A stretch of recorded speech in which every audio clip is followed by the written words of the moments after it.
Assalamualaikum warahmatullahi wabarakatuh. Apa kabar Bapak Ibu, para pemirsa Cilote Wanipin? Hari ini saya bersama dengan Ibu Eva Yenita, MKes, SKM MKes. Nah, kita tahu bahwa Bu Eva Yenita ini pernah menjabat sebagai salah satu lurah yang hebat. Kenapa saya katakan hebat? Karena program yang beliau lakukan di Kelurahan Ampang itu adalah sebuah program yang luar biasa, di mana tanpa dana dari APBD program beliau ini jalan. Artinya Kota Padang ini memang butuh sosok lurah yang seperti ini. Ini yang harus diperbanyak dari 104 lurah. Kalau bisa dia seperti Bu Eva Yenita. Untuk itu Bapak Ibu para pemirsa Cilote Wanipin, kita akan bercerita dengan beliau seperti apa program yang beliau lakukan di Kelurahan Ampang. Untuk itu terus ikuti channel Cilote Wanipin. Burung Rian Cendrawasih. Cukup sekian. Terima kasih. Assalamualaikum warahmatullahi wabarakatuh. Assalamualaikum warahmatullahi wabarakatuh. Selamat sore para pemirsa semua di dalam Cilote Wanipin, dan jangan lupa like and subscribe Cilote Wanipin. Oke. Terima kasih Cilote Wanipin yang sudah mengundang kami pada channel ini untuk mungkin sharing and caring tentang Kelurahan Ampang yang lebih kurang 7,5 bulan saya diamanahkan oleh Pemko Padang, tepatnya di 4 Desember 2021 dan berakhir di 14 Juli 2022. Dengan waktu yang sangat singkat ini, 7,5 bulan, alhamdulillah saya sudah berupaya bersama PPM, forum RT RW dan seluruh stakeholder untuk berupaya membangun Ampang dari aspek pemberdayaan masyarakat. Adapun program yang kami rintis dengan waktu yang 7,5 bulan itu ada 3. Yang pertama itu kelas ibu mentor, yang kedua gerakan remaja cinta masjid, dan yang ketiga kampung bersinar, bersih narkoba. Ini dilatar belakangi hasil dari kunjungan saya bersama RT RW ke seluruh wilayah di Ampang, maka kami menemukan permasalahan yang ada di tengah masyarakat Ampang yang mungkin step by step bisa kita urai dengan program yang kita gagas ini. Jadi yang pertama itu saya melakukan penggalangan komitmen dulu. Jadi begitu saya sudah mendapatkan masalah-masalah yang mungkin terjadi dan bisa kita atasi bersama, maka saya mencoba menggalang komitmen mulai dari LPM, Babinsa, Babin Kamtipmas, Forum RT RW, tokoh masyarakat, kemudian juga stakeholder-stakeholder yang di luar dari Ampang. Setelah saya mendapatkan komitmen tertulis dari beliau-beliau yang sangat luar biasa mensupport gagasan saya ini, maka saya mulai melakukan pembuatan proposal. Kemudian proposal itu saya coba untuk mensosialisasikan di tengah masyarakat. Ternyata antusias masyarakat Ampang luar biasa. Mereka sangat mendukung kegiatan ini, tapi tidak tahu bagaimana caranya. Jadi itu yang beliau katakan, Bu Lurah, kami siap untuk mendukung program ini, dan kami memang dukung, tapi tolong bimbing kami apa yang harus kita lakukan. Makanya saya mencoba untuk menemui tokoh-tokoh masyarakat yang cukup kita kenal, yaitu tidak asing lagi. Itu ada Bapak Auzi Bahar, itu mantan wali kota Padang, yang beliau kebetulan warga Ampang.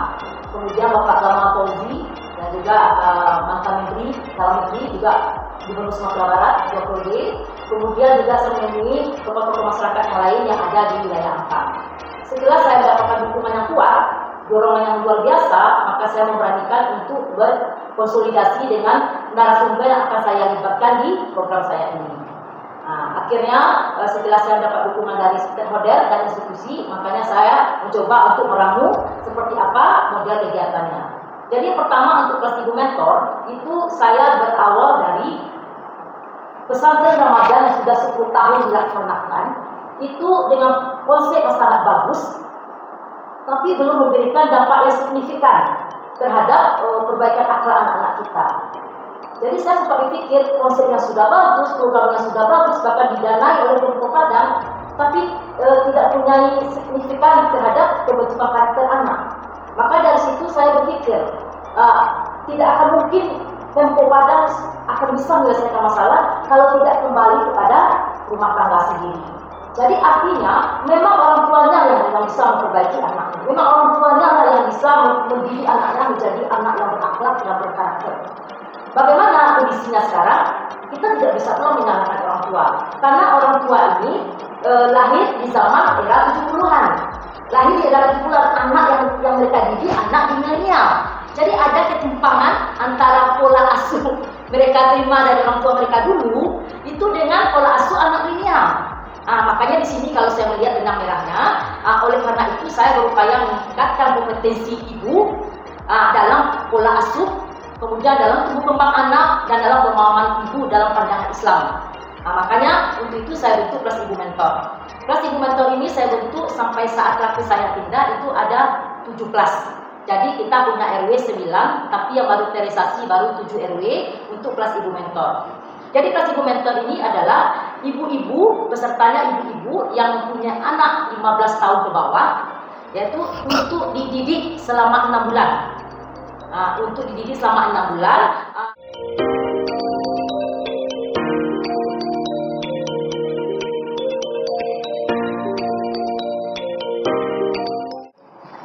Jadi kelas ibu mentor ini pesertanya adalah ibu-ibu warga Ampang yang mempunyai anak 15 tahun ke bawah, itu dididik selama 6 bulan oleh narasumber yang itu terdiri dari dokter anak untuk tumbuh kembang, yang kedua dididik oleh psikolog Fakultas Kedokteran UNAN tentang pola asuh atau parenting, kemudian juga oleh penyuluh agama KUA Kecamatan Kuranji tentang peran ibu sebagai madrasah pertama bagi anak. Jadi ketiga narasumber akan memberikan pengayaan materi, akan memberikan ilmu, sharing and caring kepada ibu-ibu ini selama 12 kali tatap muka.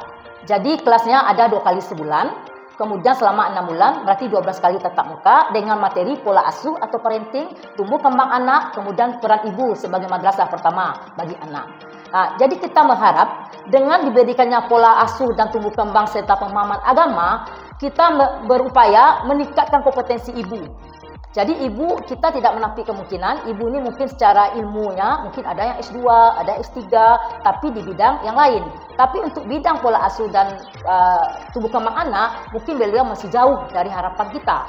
Karena kita tahu, begitu orang akan menikah kan cuma dapat pencerahan dari KUA itu cuma 15 menit setelah itu mereka hamil dan melahirkan anak. Jadi sehingga wawasan ibu-ibu ini terhadap pola asuh anak mereka yang memang terlahir sebagai anak milenial itu kadang-kadang tidak pas. Makanya kita tidak heran sekarang ini anak susah diatur. Banyak yang mengeluhkan orang tua susah diatur, di karehan, inyo melawan, di lunaan, awak nyukicua, kan seperti itu keluhan dari sebagian besar ibu-ibu. Karena apa? Karena pola asuhnya yang tidak matching. Kita berupaya dengan ilmu yang diberikan oleh pakar-pakarnya yang luar biasa, itu insya Allah akan membentuk ibu-ibu yang hebat, ibu-ibu yang tangguh, sehingga bisa selaras dengan anak-anaknya yang memang hebat dan luar biasa. Lagi yang menariknya dari program yang kami gagas ini bersama Forum RT/RW, semuanya tidak menggunakan anggaran Tempo Padang. Kita menjalin kemitraan, kolaborasi dengan seluruh institusi. Bahkan staf pengajarnya yang memang dosen Fakultas Kedokteran UNAN, Stikes Mercu, kemudian ID Kota Padang, Dokter Anak, dan tidak membayar sama sekali. Alhamdulillah, begitu besarnya perhatian dari rekan-rekan kita di institusi pendidikan ingin untuk mengurai step by step permasalahan remaja yang ada pada saat ini. Jadi kita berharap dengan ibu mentor ini, maka akan terlahirlah 6 bulan ke depan, akan lahirlah ibu-ibu hebat, ibu-ibu tangguh, dan ibu-ibu luar biasa dalam melakukan pendampingan terhadap tumbuh kembang anaknya. Sehingga dengan demikian kita berharap nantinya tidak akan ada lagi anak-anak yang susah dididik. Anak-anak semua anak-anak yang patuh, manut sama orang tua, kemudian tidak ada yang tawuran, tidak ada yang pergaulan bebas, karena memang didampingi oleh orang tua yang hebat dan luar biasa. Itu dari sisi aspek kelas ibu mentor. Jadi kita meningkatkan kompetensi ibu dalam pola pengasuhan anak. Kemudian kita juga menggagas ibunya sudah hebat, tapi anaknya tidak kita ingatkan terus. Pembelajaran secara berkelanjutan itu juga tidak akan maksimal. Pesantren Ramadan hanya berlaku 3 minggu. Mereka kembali pada rutinitas mereka sekolah dan sebagainya. Dan baru Ramadan tahun depan mereka baru mendapatkan pembekalan lagi. Jadi ada terputus selama 11 bulan. Makanya untuk itu remaja ini perlu kita lanjuti pendidikan mereka, pendidikan karakter. Makanya kita bersama pengurus masjid dan musala yang ada di Ampang, itu kita menggagas gerakan remaja cinta masjid. Jadi fenomena yang terjadi sekarang itu anak-anak setelah pulang sekolah, rumah ketiga mereka itu adalah warnet. Ya kan? Bukan masjid dan musala. Kalau yang ada les ya syukur alhamdulillah mereka masih belajar kan ke tempat les. Tapi yang tidak semua orang tua akan sanggup dengan membiayai anak untuk les. Bagi anak-anak yang tidak ada les, makanya rumah ketiga mereka adalah. Hi everyone, it's me, Miss Devi from ETC, English Tutorial Center. So don't forget to like and subscribe Celoteh One Ipin. So stay tuned. Kemudian program yang kedua yaitu Gerakan Remaja Cinta Masjid. Jadi begitu ibunya sudah kita hebatkan, kita tingkatkan kualitasnya, maka pembelajaran anak setelah pesantren Ramadan kita lanjutkan. Bagaimana caranya? Itu dengan membuat mereka berminat dan terpaut hatinya dengan masjid. Nah, kemudian ini sesuai dan selaras dengan program Pemko Padang, yaitu Masjid Ramah Anak. Jadi program kita ini menyelaraskan dengan program Pemko Padang. Jadi kami bersama Forum RT RW dan pengurus masjid sekarang dalam berupaya untuk membuat formula pendidikan sehingga menyenangkan bagi anak-anak. Jadi bagi anak-anak yang telah selesai pembelajaran di sekolah, maka mereka kita harapkan terpaut ke masjid. Jadi masjid itu kita kondisikan tempat mereka berekspresi. Misalnya mereka hobi olahraga, lapangan masjid ada untuk mereka berolahraga. Mereka hobi berkesenian, kita fasilitasi untuk kesenian itu. Kemudian mereka hobi dengan kaligrafi segala macam, kita upayakan. Makanya kita harus melibatkan beberapa stakeholder yang terpaut dengan program kita ini. Ini sayangnya belum bisa kita launching karena saya harus pindah tugas ke RSUD Dr. Rashidin. Jadi program yang kedua ini masih pada tahap menyusun formula pendidikan. Kemudian belum sempat kita melakukan realisasinya. Mudah-mudahan dengan lurah yang baru bisa hendaknya melanjutkan program-program yang sudah kita gagas ini. Kemudian yang ketiga program kita adalah Kampung Bersih Narkoba. Kalau kita rujuk dari data dari BNN, itu Ampang berada pada zona merah. Sesuai dengan komunikasi kita dengan BNN Sumbar, itu Ampang berada pada zona merah. Dan kemarin juga udah berapa itu yang tertangkap di Ampang. Pengedar dari narkoba itu. Makanya kami mencoba dengan Forum RT RW, Babinsa, Babinkamtibnas mengambil skop kecil saja dulu. Jadi kebetulan yang paling banyak pemakai narkoba itu berada di RW 6. Makanya kami mencoba memfokuskan dulu fokusnya kecil, itu di RW 6. Kita canangkan itu RW 6 bebas narkoba. Program ini berbeda mungkin dengan program BNN ataupun program narkoba yang lain. Kenapa saya katakan berbeda? Kita tidak punya sistem tangkap masuk penjara. Bukan. Kita lebih utamakan pada edukasi. Jadi langkah yang kita tempuh adalah pertama saya sudah bekerja sama dengan BNN Sumbar. Dan beliau sangat apresiasi sekali untuk mendukung program saya. Kemudian saya membuat Satgas Anti Narkoba Kelurahan Ampang. Itu sudah saya terbitkan SK-nya. Kemudian yang ketiga, rencananya BNN akan membintek Satgas ini. Membintek untuk bagaimana trik-trik melakukan sidak di lapangan. Kemudian nanti setelah kita dibintek, sudah paham dengan strategi, maka kita butuh kerjasama dengan Forum RT RW dan masyarakat untuk memberitahu titik-titik kapan mereka pesta narkoba. Pada saat terjadinya pesta, kita lakukan penggerebekan di TKP. Saat penggerebekan di TKP, kita tidak berpikir ini akan dimasukkan penjara. Tidak. Karena kita inginkan adalah bersih narkoba. Bukan narkoba tidak ada. Karena narkoba tidak ada, sulit kita untuk tingkat internasional. Tapi bagaimana kampung kita ini tidak ada aktivitas narkoba. Makanya begitu mereka kita sidak, kita akan pilah. Dari yang tertangkap itu, mana yang pemula, mana yang pengedar, mana yang pemakai. Nanti kita melakukan intervensinya berbeda-beda. Tergantung dari yang kita tangkap tersebut. Kalau seandainya baru pemula, maka kita lakukan pendampingan untuk putus obat. Nanti kita kerjasama dengan HB Sa'amin dan Puskesmas. Setelah itu putus obat, maka kita lakukan pendampingan untuk masa depan mereka. Misalnya mereka usia sekolah, berarti kita kembalikan ke sekolah. Nanti kita kerjasama dengan Dinas Pendidikan. Kalau mereka tidak usia sekolah lagi, maka kita kerjasama dengan Dinas Sosial dalam pengembangan karir masa depan mereka. Misalnya apakah ada pelatihan sesuai dengan minat mereka. Kemudian mungkin bantuan modal dari Dinas Sosial. Ya kan, saya sudah tinjau juga dengan BLK. BLK nanti akan mengupayakan bisa berikan pelatihan. Nanti kita bersinergi dengan Dinas Sosial. Bagi yang sudah pengedar, kita bikin perjanjian di atas materai di depan mamak-mamak mereka. Karena umumnya mereka itu adalah warga Ampang. Kita bikin komitmen di depan mamak mereka di atas materai 10.000 bahwa mereka tidak akan melakukan aktivitas narkoba di Ampang. Cukup itu saja. Jadi terserah mereka mau di mana, tapi tidak di Ampang. Begitu juga dengan pengedar maupun pemakai yang sudah tidak bisa dihentikan. Intinya, bagaimana kampung kita bersih dari aktivitas narkoba. Nah, seandainya mereka langgar lagi komitmen tertulis ini, tentu ada punishment-nya, tentu ada konsekuensi. Maka kami bersama Babinsa dengan Babin Kaptimas coba membuat apa punishment yang kita berikan apabila masih mengulangi atas yang sama, yaitu merencanakan untuk karkaha dari orang tuanya. Karena umumnya pengedar ini kalangan keluarga yang penerima manfaat bansos. Kita akan tarik kartunya.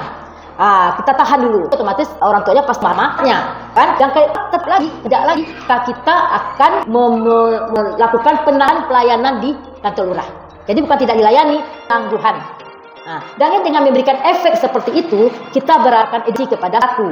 Mohon mereka akan tidak mau beraktivitas narkoba di Ampang, khusus RW 2, RW 6. Jadi itu langkah-langkah kami. Jadi kami tidak punya program untuk memasukkan penjara. Kenapa kami seperti itu? Kalau Ampang sudah zona merah, terbayang berapa sih pengedar narkoba. Kalau sebagai apa yang harus mereka pasti mereka PPB-nya untuk mereka. Akan lebih baiknya mereka kita beri sifatnya tadi. Jadi ibu kita hebatkan lingkungan, hanya lakukan kelestarian dari luar dengan cinta masjid, dan lingkungannya kita khususkan yang kepada kembangan. Insya Allah secara perlahan permasalahan ada di masyarakat, khususnya mengenai masalah remaja, apa itu tawuran, seks bebas, bully, dan lain sebagainya. Cara step by step.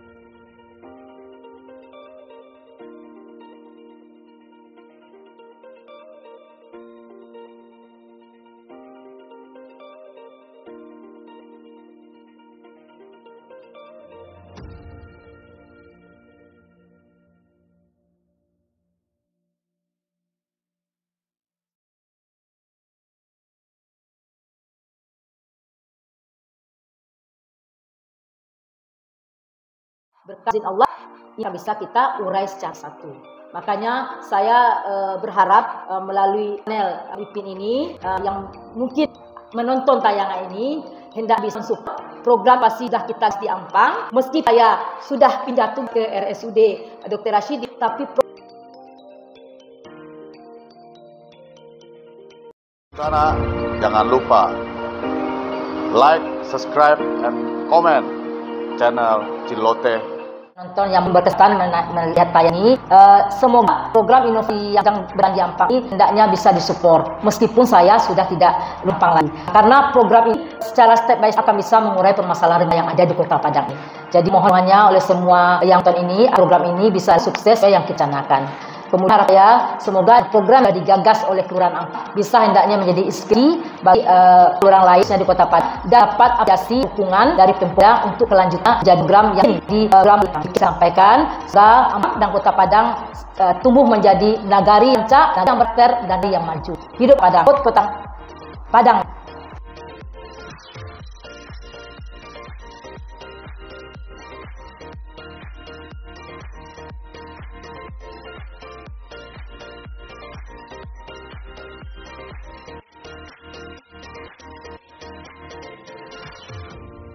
Demikianlah tadi kita bersama dengan Ibu Eva Yenita. Ada 3 progul yang beliau sampaikan. Semoga progul-progul yang beliau sampaikan ini menjadi inspirasi bagi bapak-bapak dan ibu-ibu lurah yang ada di Kota Padang. Dan juga menjadi percontohan. Kenapa? Karena memang satu program dengan program yang lainnya saling berkesinambungan. Dan Kota Padang sangat membutuhkan itu. Artinya untuk Padang yang lebih baik, memang para lurah dan juga para camat menyiapkan progul-progul bagaimana menuju Kota Padang yang lebih baik. Itu saja apa yang disampaikan Bu Eva bermanfaat, dan kita doakan Bu Eva Yenita bisa menjadi pemimpin yang baik. Ya kalau minimal jadi camat lah ke depannya. Burung Rian Cendrawasih, cukup sekian. Terima kasih. Assalamualaikum warahmatullahi wabarakatuh.